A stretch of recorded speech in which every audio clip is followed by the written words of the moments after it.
유엔의 대북 제재 결의 이후 북한의 도발 가능성이 높아지고 있는 가운데 내일부터 역대 최대 규모의 한미 연합훈련이 시작됩니다. 우리 정부는 독자적인 대북 제재안을 이르면 이번 주 초에 발표할 예정인데요. 강대강 대치가 이어지고 있는 한반도 정세, 부영욱 국방연구원 국방전략연구실장과 함께 자세한 이야기 나눠보겠습니다. 안녕하십니까? 안녕하십니까? 네, 유엔 안보리 대북 제재안과는 별개로 우리 정부가 이르면 이번 주 초에 독자적인 대북 제재안을 발표하겠다라고 밝혔는데 어떤 내용이 들어갈 것으로 보십니까? 아까 보도에 잠시 나왔는데 아마 그 북한을 기항한 제3국 선박의 한국의 입항 금지가 조치가 취해지지 않을까 이런 생각입니다. 이 기한을 정해가지고 북한을 다녀온 선박이 예를 들자면 한 2달 정도, 60일 혹은 90일 동안은 한국에 못 온다. 이렇게 되면 굉장히 그 북한 무역을 압박하는 효과가 있을 것 같습니다. 저는 개인적으로 그 건의드리고 싶은 것은 북한 해외 노동자 송출 문제도 한번 건드렸으면 어떻겠느냐 이런 생각인데 지금 6만 명에 달하는 해외 노동자들이 북한을 떠나서 특히 러시아의 벌목공으로 일하고 있는데 이분들의 그 생활 여건이나 인권 침해가 굉장히 많고 그분들의 그 벌어들인 수익이 김정은 통치 자금으로 들어간다는 그런 얘기가 많거든요. 그래서 이런 것을 우리가 제재는 할 수 없으니까 협조를 통해서 제한하고 이런 것을 적극적으로 국제사회에 공론화하는 이런 것도 추가됐으면 좋겠다. 인권의 문제 그리고 그렇죠. 김정은 통치 자금을 죄는 문제 이런 것이 복합적으로 고려돼야 되겠다. 그런 생각을 합니다. 네. 또 윤병서 외교부 장관이 러시아와 이른 시일 내에 낮은 하산 프로젝트를 논의하게 될 것이다라고 밝혔는데 어떤 결과가 예상될까요? 이게 지금 잘 아시겠지만 극동 연해주의 핫산과 북한의 나진을 한 54km 정도 떨어져 있는데 여기 철도로 연결해서 시베리아에 있는 각종 지하자원을 이렇게 중개무역 형식으로 러시아, 북한, 한국 이렇게 연결하는 물류의 어떤 활로를 트겠다는 것인데 이것이 이제 러시아가 좀 이거는 제재 대상이 아니다 이렇게 주장을 하고 있지만 역시 우리가 지금 우리가 민간 기업들이 추진하고 있었던 거거든요. 포스코 등 3개사가 러시아 측 지분을 사가지고 철도 연결할 때 회사에 기금을 댔는데 이것이 국제 원자재 값도 하락하고 우리 수요도 줄어들고 지금 정세의 변수도 많은데 이 기업들이 좀 꺼릴 거 아닙니까? 그래서 아마도 이 수익성 문제라든지 기업들이 꺼리는데 정부가 가타부타 얘기할 수도 없는 것이고 아마 중지되지 않을까 이런 생각을 합니다. 네, 그렇군요. 또 유엔이 역사상 가장 강력하다라는 대북 제재안을 내놨지만 북한은 식량만 있으면 버틸 수가 있다라고 좀 이렇게 내부 결속을 강화하고 있는데요. 그런데 또 날씨가 북한의 변수가 될 거다라는 전망이 있어요. 이건 또 무슨 이야기인가요? 이게 작년에 100년 만에 큰 왕가물이라고 북한 사람들이 표현을 하는데 대가뭄이 있었죠. 그래서 작년에 곡물 생산량이 급감했는데 그것이 올해 초반 봄에 큰 영향을 미칠 거거든요. 그러면 이것이 올해도 다시 가뭄이 든다거나 아니면 95년에 큰 물이라고 그래가지고 그때 대홍수가 났거든요. 큰 물이라는 건 대홍수입니다. 그때 미국의 학자들이 추산하기로 10조 원대 대홍수 피해가 났다 그랬어요. 우리나라도 태풍 피해로 조 단위가 나오고 있지만 매미, 루사 이런 것 3조, 2조 이 정도만 해도 우리나라도 흔들흔들한데 그렇죠. 북한 사이즈의 경제에서 10조 규모의 피해가 난다는 건 엄청난 거였거든요. 그래서 그때 크게 많게는 300만 명, 적게는 50만 명의 아사자가 생겼다 이런 추산을 하지 않습니까? 그렇기 때문에 아마도 이번에 가뭄이나 또 홍수 같은 것이 북한이 관계 시설이나 이런 홍수 예방 그런 시설이 적기 때문에 아마 날씨가 큰 변수가 될 거다 이런 예측을 하는 거죠. 네, 그렇군요. 그리고 내일부터 한미연합훈련과 독수리 훈련이 시작되는데 역대 최대 규모로 이루어진다고 하잖아요. 어떤 훈련이 실시되나요? 그러니까 북한이 시나리오 이겁니다. 북한이 남침을 했는데 우리가 방어를 하지만 미국에 같이 방어하기로 돼 있지 않습니까? 그래서 미군의 전력을 증원 전력을 을 이제 전개하고 그것과 한국군과 통합을 해서 같이 싸우는 이런 훈련이 필요하죠. 그래서 언어도 다르고 같이 연습해보지 않으면 이런 것이 좀 잘 보조가 안 맞을 수 있는데 이런 걸 매년 하는 것이죠. 그래서 이것은 지휘소 연습이라 그래가지고 커맨딩 포스트 엑서사이즈. 그래서 컴퓨터상에서 하는 것입니다. 근데 이렇게 컴퓨터상에서만 그냥 그 지휘 절차만 하는 훈련만 해서는 안 되기 때문에 독수리 훈련이 필요한 것이죠. 실제 야외 기동 훈련을 하는 것이 필요하고 지금 그 미국의 그 전략 무기들이 거의 대부분 총동원되고 있죠. B-2 스텔스 폭격기와 그리고 미국의 스테니스 항공모함, 노스캐롤라이나 핵잠수함 이런 그 주요 전략 자산들이 거의 총출동해서 천안함 폭침 이후에 가장 큰 한미 훈련이 될 것이다. 미군의 전투력 수준으로는 76년 그 판문점 도끼 만행 사건 이후에 미류나무 절단 작전을 할 때 이후에 가장 강력한 미군의 전력이 지금 들어와 있을 것이다. 이렇게 평가를 하고 있습니다. 네, 그렇다면 이 한미연합훈련이 앞으로 8주 동안 진행이 되는데 이 훈련 내용 중에서 가장 주목해야 될 게 있다면요? 예, 훈련 내용은 아까 말씀드린 그런 북한의 남침을 저지하는 것인데 여기서 포커스는 북한이 이 기간 중에 계속 도발을 했었거든요. 이번에도 도발을 할 것이냐 이것이 되겠죠. 아마 저는 그것을 오히려 더 중요시하게 보는데 지금 북한이 그렇게 세게 도발하지는 못할 거예요. 원래 지금 일본 요코스카에 핵 항공모함이 있죠. 원래 조지 워싱턴 호가 가고 로널드 레이건 호가 이제 취역해서 지금 활동 중인데 여기에 스테니스 항공모함이 다시 오기 때문에 핵 추진 항공모함이 2개가 있어요. 항모 전투단이 2개가 있기 때문에 거기에 물론 핵 잠수함도 있고 다 있는 것이죠.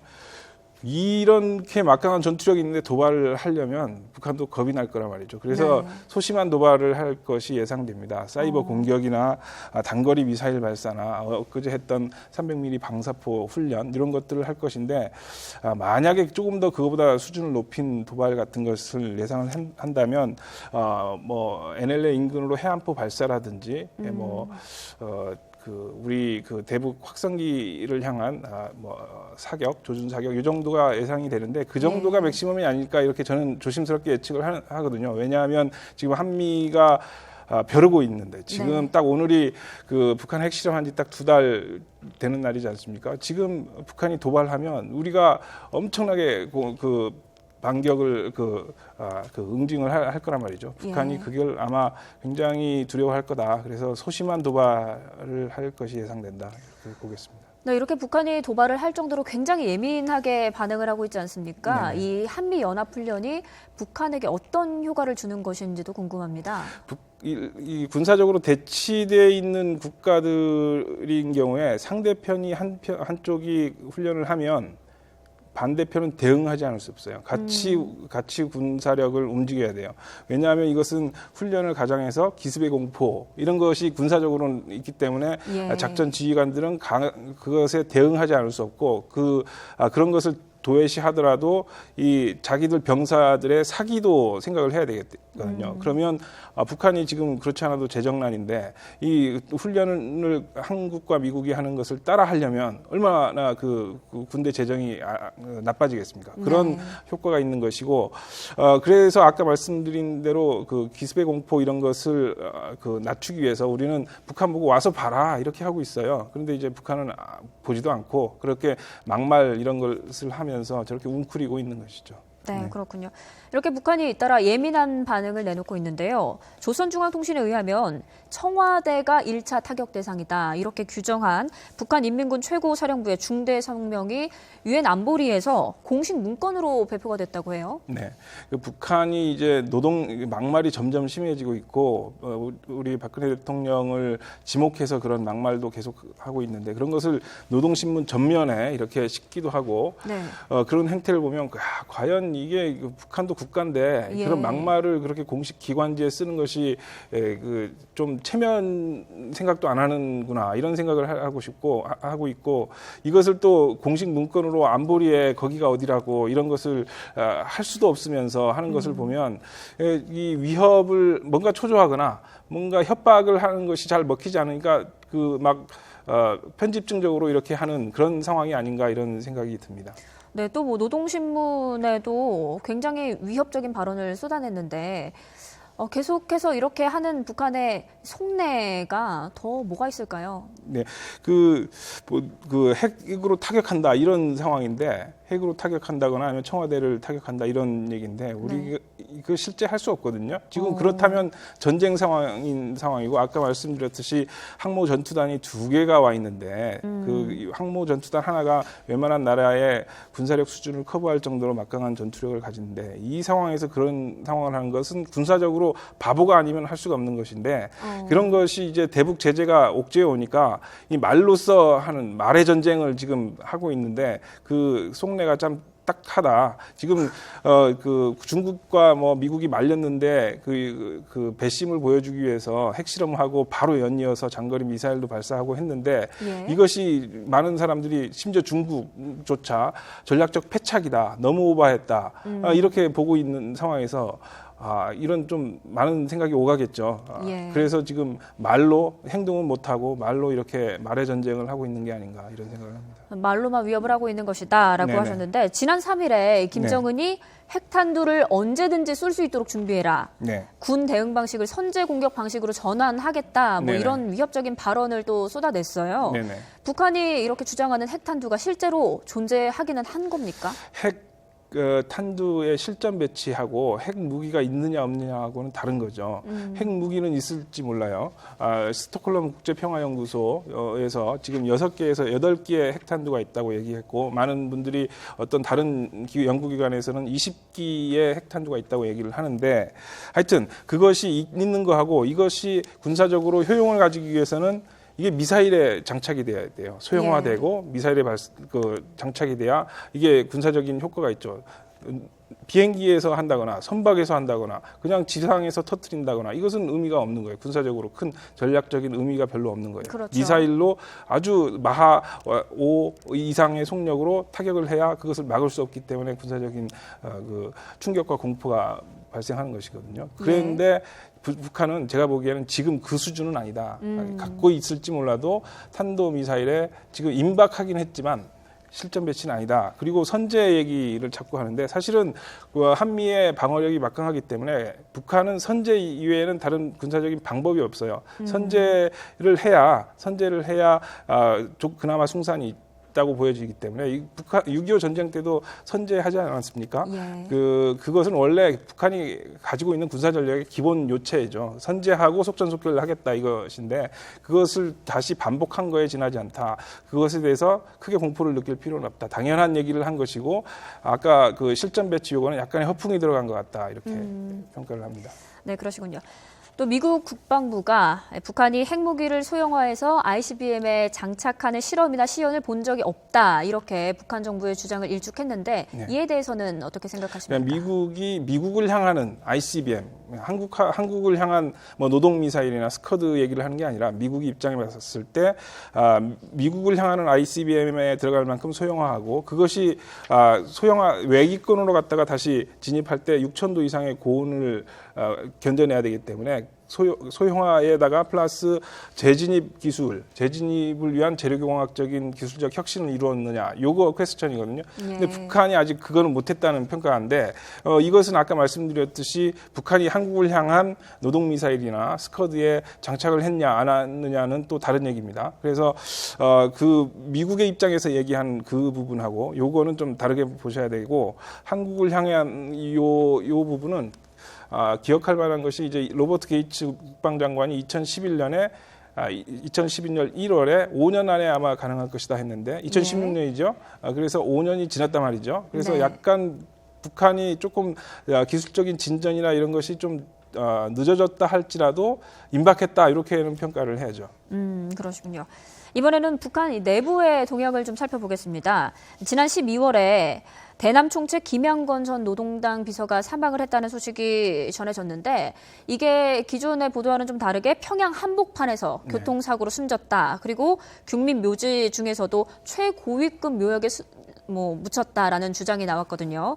김양건의 사인에 대해서는 그동안 의견이 좀 분분했지 않습니까? 이에 대해서는 어떻게 보십니까? 그러니까 김양건이 어떻게 죽었느냐. 그냥 사고사냐 암살설이냐 이게 분분했었죠. 그래서 그렇죠. 그 잠정적으로는 그 결론이 암묵적으로 지방에 갔다가 오면서 지방의 도로 사정이 안 좋고 가로등이 있기 때문에 그렇게 사고사일 거로 잠정적인 결론이 났었죠. 네. 김정은이 너무 막 울고 막 그랬으니까. 예. 그런데 이번에 오늘 이게 YTN 특종 아닙니까? 네, 그래서 저희가 단독 보도했는데 평양에 다녀온 대북 소식통에 의하면 평양 번화가인 모란봉 사이오 문화회관 앞에서 사고를 당했고 차가 도로 구조물을 들이받고 몇 바퀴 구르는 바람에 김 전 비서는 숨지고 운전사 하나는 살았다.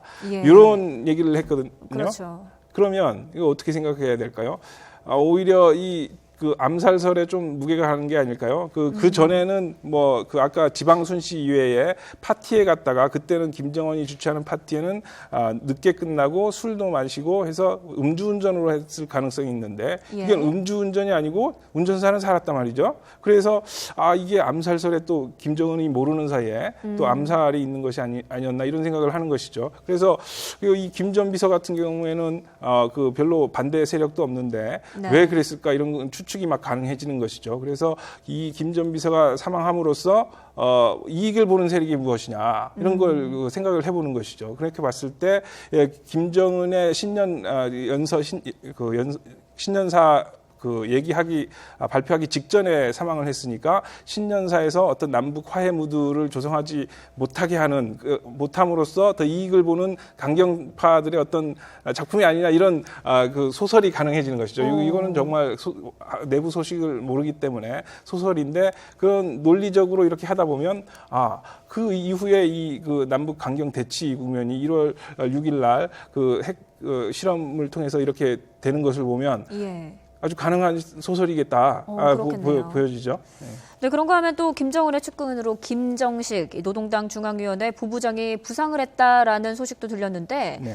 김정식은 어떤 인물입니까? 이 사람이 굉장히 베일에 가려져 있었던 것이고 처음 등장한 것이 작년 김정일 국방위원장 생일날에 군 인사를 하면서 전략군 소장으로 등장했다. 이게 알려진 전부였고 네. 최근에 잇따라 수행하면서 그 김정은 노동신문 같은데 보면 누가 수행했다가 쫙 나오지 않습니까? 그것을 토대로 측근의 여부를 이렇게 판단을 하는데 최근에 부쩍 많이 했다. 그리고 당 부부장 승진이 갑자기 나왔는데 그것을 보니 아마도 장거리 미사일 발사 이후에 된 것 같다. 이렇게 봤을 때 군수공업부 소속의 어떤 주요한 직책을 했고 그로 장거리 미사일의 성공적인 발사 이후에 어떤 포상의 성격으로 승진한 것이 아니냐 이런 추측이 가능해지죠. 네, 그렇군요. 그런가 하면 오늘 다소 황당한 이야기도 들렸어요. 김일성 방송대학 홈페이지에 네네네. 남한의 졸업생 수가 200명이 넘는다라는 네네. 이야기가 전해졌는데 이건 네. 도대체 무슨 근거로 이렇게 주장을 하는 건가요? 이제 방송대학이라서 이제 온라인으로 수강을 한다는 얘기인데 지금 예. 대북 주요 웹사이트는 차단이 돼 있잖아요. 그렇게 봤을 때 외국에 있는 한국 출신들이 어떻게 외국에는 대북 사이트를 차단을 안 하니까 그럴 수도 있고 국내에서도 이 어노니머스 사이트를 통해서 차단한 것을 우회할 수 있는 방법은 웬만한 젊은이들은 다 할 수 있다고 보여지는데 그런 것도 의심해 볼 수 있어요. 그래서 이것이 북한이 하는 말이라고 다 허무맹랑한 것은 아니고 이것은 좀 심각하게 생각해 봐야 될 것이다. 예. 그런 추종 세력이 있다. 고 봐야 되는 것이죠. 그 외국에서 자유로운 분위기에 있는 외국에서 언제든지 접근할 수 있는 인터넷 그것을 통해서 북한의 웹사이트를 습득하고 거기서 수강을 한다.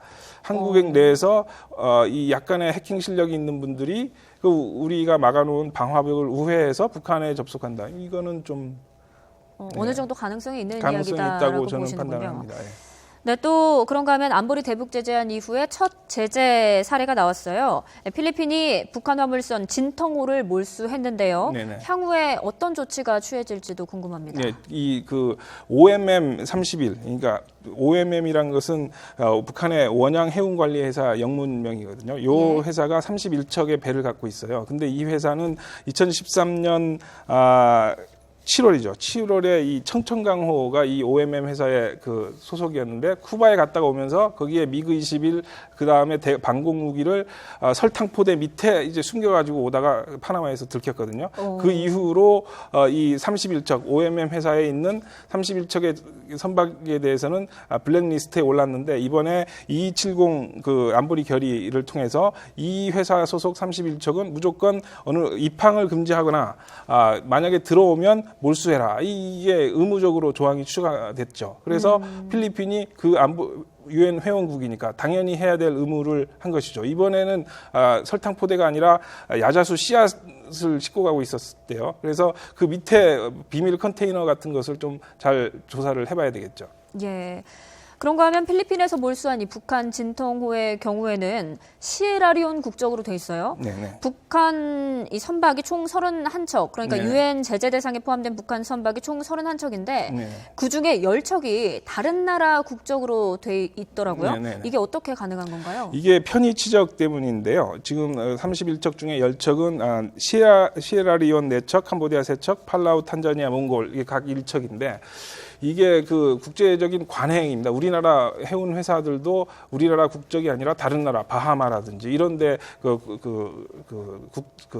배도 사람도 국적이 있듯이 예. 배는 깃발을 어느 나라 깃발을 들고 꽂고 다니느냐에 따라서 그 국적이 거기에 정해지는 거예요. 이게 예. 허용되는 이유는 어떤 세금의 문제라든지 아니면 각종 규제나 이런 것을 약간 완화한 대로 하면 세금 같은 것이 이익이 되지 않습니까? 또 노동력도 쉽게 싼 노동력을 사용할 수도 있고 그래서 이거를 편의 지적이라 그래요. 그러니까 북한도 이런 편의 지적을 활용해서 하는 것이죠. 아까 말씀드린 진통호 같은 경우에는 2009년에는 발사 62 이름을 계속 바꿔요. 그 다음에 2012년엔 골든소어, 2013년 2월에는 금용 2호 이렇게 그 이름을 바꾸고 예. 계속 다른 나라 국적으로 바꿨죠. 근데 이런 것을 잘 봐야 되는 것이죠. 북한에 대한 제재를 조이기 위해서는 이런 꼼수를 피하는 것을 잘 우리가 추적을 해야 되는 것이죠. 예. 또 제재 대상에 오른 북한 배들의 실시간 위치를 추적해 봤더니 대부분 중국과 러시아 근처를 오가는 것으로 파악이 됐어요. 또 네. 동남아까지 간 배도 여러 척이 확인됐는데 여기에는 왜 간 겁니까? 글쎄 그 선박 자동 식별 장치라고 배는 이것을 항상 켜놓고 다녀야 되는 것이죠. 그래서 마리타임 트래픽이라는 이런 웹사이트에 있는데 여기에서 실시간으로 배들이 어떻게 대형 배들이 어디로 향하는지 이것을 움직임을 다 실시간으로 볼 수 있어야 되는데 북한이 이걸 끄고 다녔어요. 아까 말씀드렸듯이 어떤 쿠바에서 미국기를 설탕포대 밑에 이렇게 숨겨놓고 왔던 그 청천강홍도 이 선박 자동 식별 장치를 끄고 다녔던 것이죠. 그래서 이 지금 31척 중에 19척은 지금 확인이 되는데 12척이 지금 오리무중이에요. 그래서 잘 찾아봤더니 5척은 중간중간 가끔 나타나는데 7척이 지금 1년 넘게 지금 이거를 키고 다니지 않기 때문에 그 오리무중이고 자꾸 아까 말씀하신 러시아나 동남아 이런 데 다니는 게 좀 수상하죠. 범죄 전력이 있기 때문에 주의 깊게 무슨 활동을 하는지를 나쁜 일을 하고 있겠죠. 네. 더 추적을 해봐야 할 것이다. 네. 네, 지금까지 한반도 정세에 대해서 부형우 국방연구원 국방전략연구실장과 함께 자세한 이야기 나눠봤습니다. 오늘 말씀 고맙습니다. 네, 감사합니다.